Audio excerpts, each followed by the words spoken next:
Those effects of those long months of social disintegration are now being felt. Of course they are.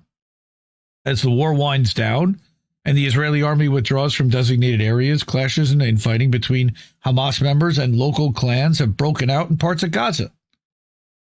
During the war, the Ministry of Interior had established the Arrow Force, an internal security unit meant to fight aid looters as well as clan members that Hamas accuses of collaborating with Israel.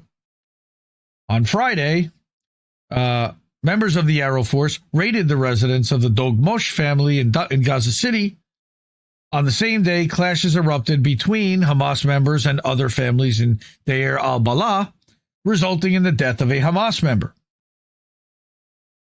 Hamas's redeployment in the Gaza Strip caused fear among some groups that had been directly working with the IDF throughout the war.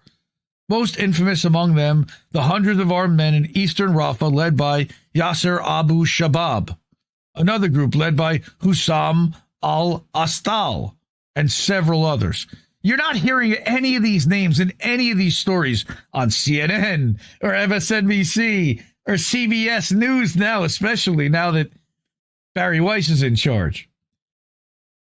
Right. Social media users in Gaza mocked Yasser Abu Shabab's group as the war's greatest losers amid reports that the IDF will not be evacuating them from Gaza to protect them from Hamas reprisal. So the IDF bailed on these guys and is leaving them to the wolves, effectively. Right? Now, on the humanitarian front, the Israeli-backed and U.S.-run Gaza Humanitarian Foundation, Reef and I both covered that quite a bit on this show and on INN News, ceased operations as Israeli forces withdrew. How convenient. They all just packed their shit up and left. And they were rejoicing. They were, you could see the little pens that they had set up to kind of stable people and gather them up before they distributed food, all taken down. The GHF has been responsible for the killing of over 1,000 Palestinian aid seekers at its so-called humanitarian aid distribution points, which have been described as death traps by Palestinians, and by Anthony Aguilar, who testified in front of Congress about it.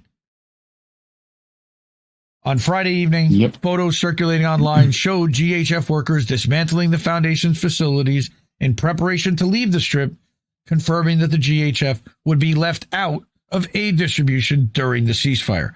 Good. Get them the fuck out of there. They never should have been there in the first place.